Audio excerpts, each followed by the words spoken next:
Oi, gente, Real Madrid na área, de batom vermelho. Tudo bom? Beleza, galera? Vim aqui falar por que é importante desromantizar a maternidade. Que muitos de vocês já devem ter visto matérias até comigo na mídia, tipo, ai, a mãe que fala as verdades, a mãe que desromantiza a maternidade. O que é verdade, né? Eu desromantizo a maternidade, não só eu, como várias mulheres, pessoas no mundo. Só que eu percebi que isso começou a ir num tom muito leve, muito de boa, muito romantizado. Já estavam romantizando a desromantização da maternidade, veja bem você. E eu vou contar a história aqui, porque que eu um dia precisei desromantizar a maternidade, que culminou o surgimento desse canal. Eu, tava ali linda, com 25 anos, recém-solteira, tal. Eu já tinha uns incômodos na vida, eu já sabia um pouquinho ali que era o feminismo, mas muito de leve, cheio de preconceitos. Mas eu já sabia muito bem o que era machismo nessa época. Eu lembro que eu tinha brigas com um ex-namorado falando, você é machista. Eu já tinha incômodos com meu pai, por exemplo, de situações muito machistas. Eu já tinha vivido o machismo, Nós mulheres nascemos já muito aprisionadas pelo machismo, só que demora muito a gente entender. Tava na sua escola, o machismo te deu apelidos na sua adolescência. Por exemplo, fala aí um exemplo, cara, machismo já que você viveu, adolescente. Não poder jogar bola, né? É mais simples. Ah, obrigada. A Carla falou de não poder jogar bola. Eu era uma menina que gostava muito, por exemplo, fiz balé, odiei, pedi pra eu sair, aí eu fiz judô, futebol. E aí uma época eu comecei a me dar muito bem no judô, porque eu amava e eu queria treinar todos os dias, e eu queria ser atleta de judô. E aí minha mãe começou a falar assim, olha, não tá dando pra eu te buscar, rolou uns papos assim, tá muito difícil pra mim. Eu falava, mas é do lado aqui de casa, eu posso pegar uma carona. Ah, não, mas esse esporte tá te deixando muito masculina. Eu falava, mas é tudo do mesmo jeito. Enfim, rolou uma inviabilização do judô, que já tinha rolado por futsal, que eu gostava de futsal, treinava, competia. E aí eu fui pro handball, enganei minha mãe. Mas minha mãe achava que por o fato de eu gostar de futebol, judô e tal, eu ia ficar muito masculina, então ela falou, não faz não, minha filha, sai disso aí. Coisas assim que... O que é isso? É machismo, gente, tá? Vocês que não conhecem o feminismo, tudo bem, mas você já foi vítima do machismo. Se você é mulher, eu tenho certeza absoluta que você já foi vítima do machismo. Não tem como fugir, não tem como negar, você não tá imune a isso. Mesmo se você for a rainha da Inglaterra, principalmente se você for ela. A pessoa mais pobre é a mais rica do mundo, a mulher já sofreu com machismo.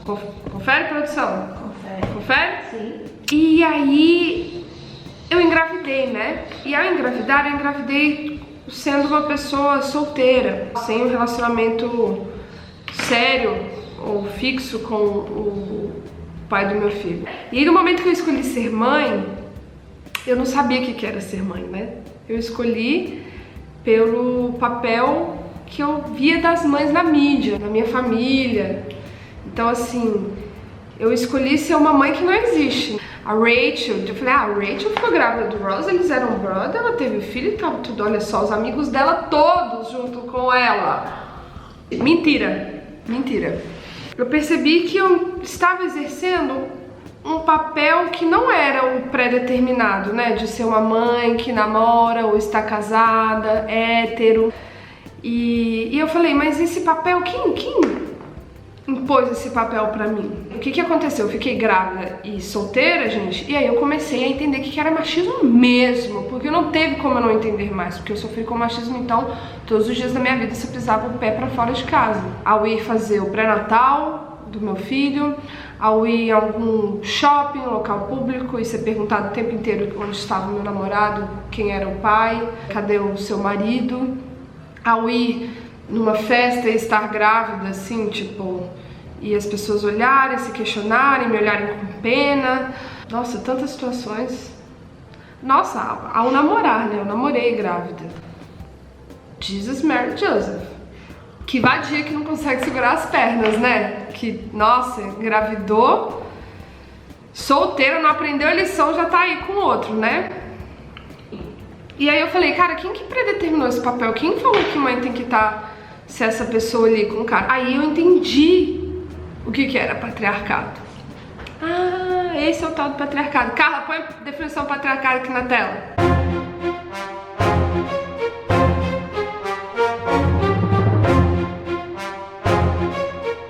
Sabe essa história de homem ser dono do poder, das grandes empresas serem comandadas por homem, da política do nosso país ter a maioria gritante, constituída, composta por homens? Isso é patriarcado. Quem são donos das grandes empresas que controlam todo o nosso capital são homens. Obviamente, essas decisões não vão nos beneficiar. Vão beneficiar quem? Quem? Os homens. Vivemos em uma sociedade patriarcal e foi esse patriarcado aí que falou que mãe solteira é ruim, que não pode não. O patriarcado instituiu lá esse papel que a mãe tem que ser uma figura maravilhosa, imaculada, que cuida das crias. E aí eu vou explicar já já pra vocês por que isso aconteceu. Não tão historicamente, porque eu ainda não sou uma acadêmica nessa área. Porque você pega o quê? As mães que a mídia coloca pra você. Digita só maternidade no Google, é o que aparece. E aí eu escolhi ser mãe pautada nessas mães. Não foi pautada na mulher que acabou de ter um bebê e recebe visita em casa e as pessoas perguntam, como você tá? E ela fala, tô bem, tô ótima, mas na verdade eu falava, tô bem, eu tô ótima. Na verdade eu tava bem cansada e eu não sabia nada do que eu tava fazendo. Ninguém falou pra mim que eu poderia ser enganada e desrespeitada no meu parto. Pra eu ter o parto que eu consegui ter, gente, eu troquei 4 vezes de obstetra.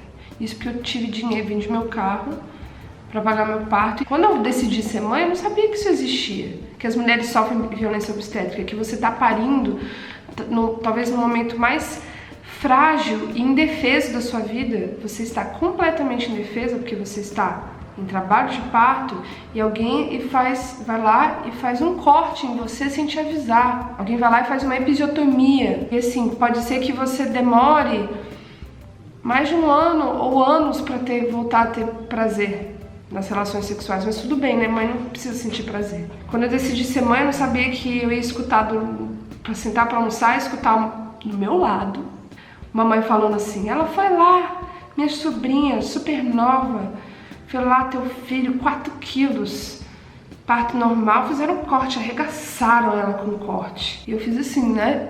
Porque eu sei, eu já vi imagem de episiotomia, eu já vi corte de episiotomia que vai até a coxa da mulher. E eu posso falar aqui, vocês podem me bombardear, a episiotomia é 100% desnecessária. 100% desnecessária.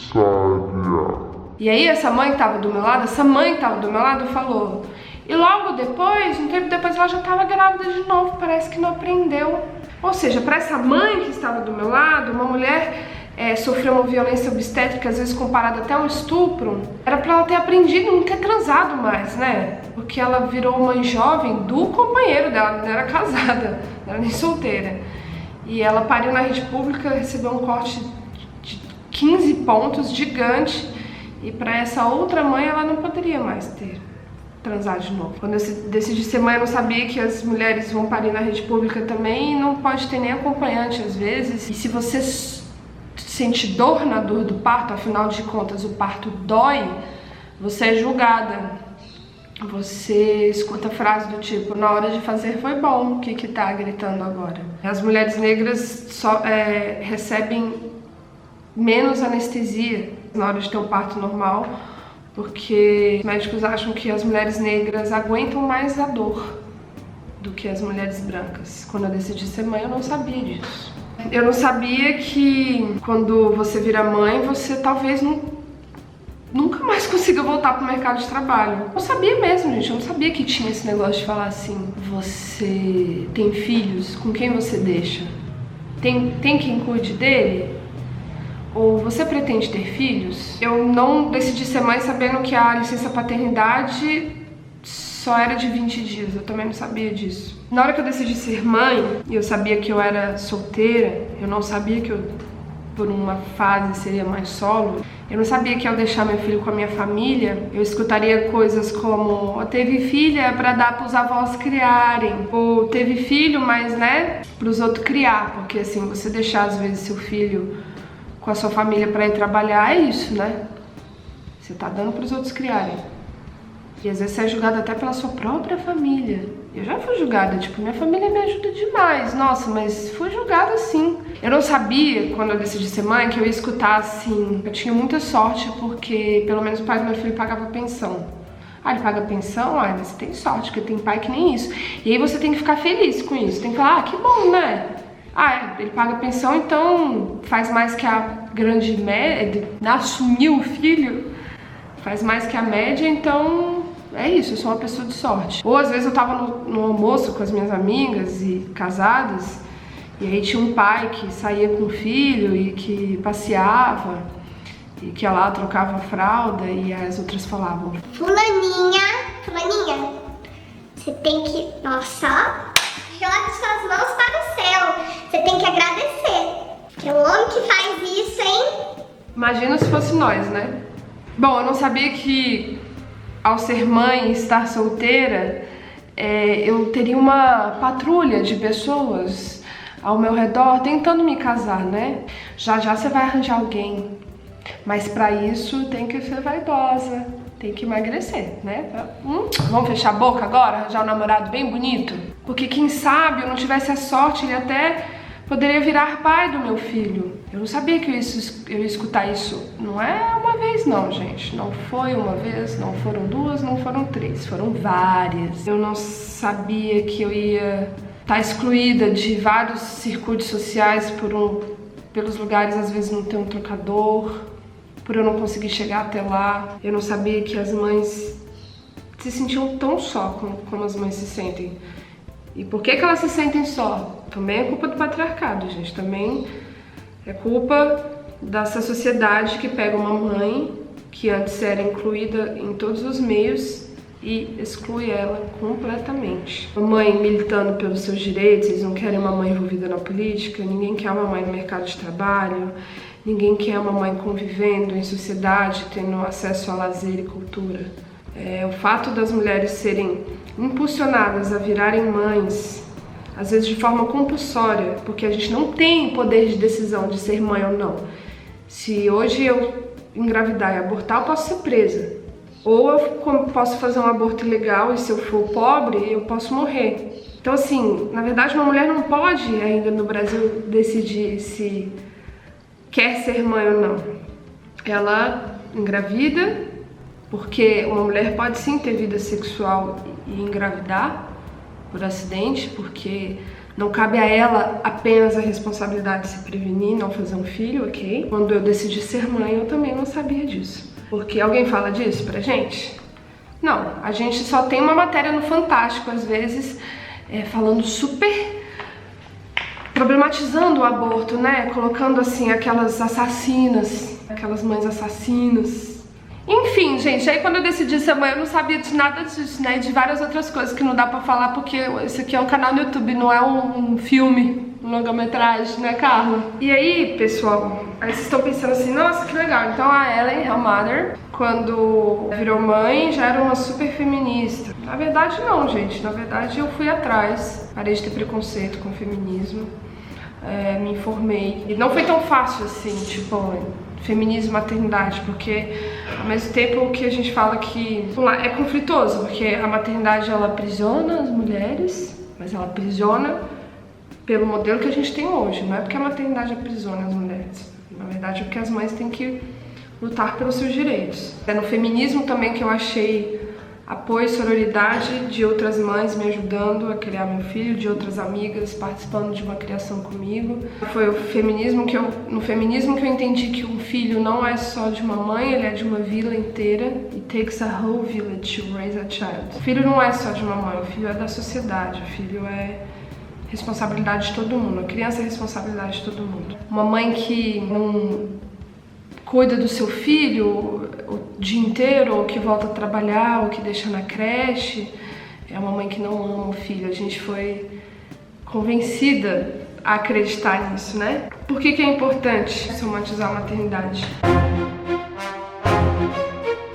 A primeira importância pra mim, pessoal, era que eu desenvolvi uma depressão pós-parto, porque eu encontrei com essa maternidade que eu não conhecia, eu tava sozinha, e então eu desenvolvi uma depressão que eu não podia nem falar sobre ela, né, quando eu desenvolvi, porque as pessoas achavam que a depressão pós-parto estava completamente e diretamente relacionada a uma mãe que não cuida do filho ou que quer jogar o filho pela janela. Mais uma vez, quem fez isso? A mídia. Palmas para a mídia. Queria falar que eu tava com depressão, tomando remédio, mas ao falar isso eu tinha que automaticamente e rapidamente explicar que eu amava meu filho, que tava tudo bem entre nós dois, que a minha depressão era com o mundo, não me incluía mais em nada, em nenhum ambiente. E aí eu tinha que explicar isso, né? E era esquisito, porque ninguém queria falar disso comigo. Tia, tô tomando remédio, tô com depressão pós-parto. Pão de queijo. Eu falei, cara, as mulheres também não podem falar disso? Eu falei, mano, o que tá acontecendo? Que mundo é esse que a gente tá vivendo? E aí eu via que estavam umas amigas ali, às vezes competindo pra ver quem tava sendo a melhor mãe. E aí chegavam em um momento ou algum lugar mais seguro, um grupo da internet, e rolava um desabafo do tipo, tanto que elas estavam cansadas, desgastadas, tanto que tava sendo difícil o casamento. Eu falava, cara, por que a gente não pode falar isso? Por que tem que ser segredo falar das verdades da maternidade? Ai, por quê? Porque o patriarcado diz, querida mãe, que se você fala sobre as reais dificuldades da maternidade, é igual a não amar seu filho. Se a gente não fala que maternidade é linda, é maravilhosa, é perfeita, é o maior amor do mundo, e você tá muito bem, muito feliz, colocando o desafio da maternidade no Facebook, 7 melhores momentos, se você não faz isso, é porque você é uma bruxa, você é uma mãe ruim, você merece para a fogueira. Eu amo meu filho mais que tudo nessa vida. Eu não sei o que seria de mim sem o Caetano. Eu sou louca por ele. Mas eu odeio ser mãe nessa nossa sociedade. Eu odeio ser essa mãe que o patriarcado pôs pra gente. Isso eu odeio mesmo. E eu vou lutar contra isso. Sabe quem é culpado disso? É o machismo que faz com que sua maternidade seja uma coisa ruim, seja uma coisa opressora, porque as coisas ruins, as noites mal dormidas vão acontecer, a amamentação vai continuar sendo difícil, os terrible two, o dentinho nascendo vai continuar sendo difícil, mas você pode sim falar sobre isso, tá bom? Você pode sim pedir ajuda, você pode sim contar com a ajuda da sua família, você deve compartilhar as obrigações do seu filho com a pessoa responsável por ele junto a você, porque aqui não é só maternidade heteronormativa, mãe e pai, é mãe também, tá bom? Então tá bom. Desromantizar a maternidade é importante para que pais, homens, para que a família também seja ativa na criação desses filhos, vizinhos, sociedade, para que assim a mãe possa estar menos sobrecarregada. A partir do momento que pais começam a dividir guarda, começam a dividir funções, começam a criar junto com as mães, eles possuem mais voz ativa para lutar por direitos, como por exemplo uma licença paternidade maior, porque uma coisa são uma minoria ali de mulheres falando, exigindo mudança na lei, outra coisa são mulheres e homens juntos pedindo uma mudança na lei. Em licença maternidade, em direitos das mulheres, direitos das crianças. Então assim, a partir do momento que todo mundo cria o seu filho, é muito mais fácil a gente lutar pelos direitos das nossas crianças e os nossos. Mudanças políticas efetivas acontecem quando todo mundo quer essas mudanças. Então a partir do momento que homens criarem os filhos também, eles vão ver que é preciso acontecer certas mudanças, que não é fácil ter 20 dias de licença paternidade, isso não é possível, nem a licença maternidade 6 meses, nem essa regra que a mãe não pode fazer, por exemplo, home office, ou que uma mulher tá lá, voltou da licença maternidade 2 semanas depois é demitida e não acontecer porra nenhuma com essa agência. Desromantizar a maternidade é necessário para que as mulheres entendam o que realmente é a maternidade e quem sabe assim elas possam escolher, tipo, eu não quero ser mãe.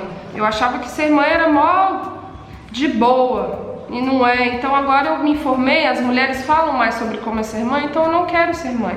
Para quem sabe um dia a gente consiga mudar a lei também sobre o aborto. Desromantizar a maternidade é importante para isso. Desromantizar a maternidade é importante para que as mulheres consigam um emprego, mesmo sendo mãe de 1, mãe de 2, mãe de 3, mãe de 4. Mesmo que aquela mulher entre naquela agência aos 22 anos e perguntem: você tem planos de ter filhos? Fala, tenho.